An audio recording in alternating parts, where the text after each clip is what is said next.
Miriam had always followed the script that life had written for her. A good daughter, a hard-working employee, a loyal friend. She did everything right. But behind the well-rehearsed smiles and polite conversations, she was drowning in an ocean of silent pain. Depression had stolen her joy, her dreams, and even her sense of self.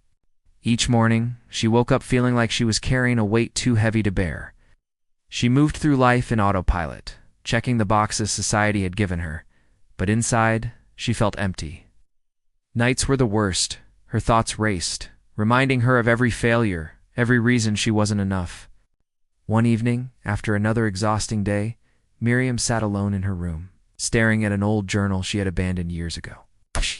She flipped through the pages filled with dreams she once had, starting her own business, traveling the world, writing a book. But life had rewritten her script, filling it with struggle and disappointment. Tears welled in her eyes as a realization struck her.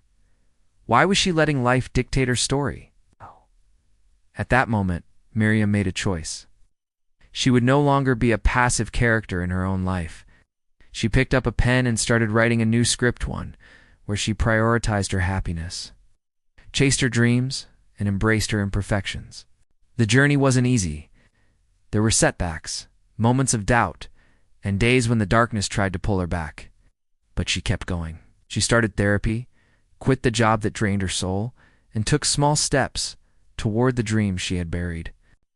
Months later, Miriam stood in front of a small audience, holding a copy of her very first self-published book, a memoir about her battle with depression and her journey to self-love. As she signed copies, a young woman approached her with tears in her eyes and said, "Your story gave me hope." Miriam smiled, realizing that rewriting her own script had not only saved her, had given others the courage to do the same. Because pain doesn't define a person, how they rise from it does.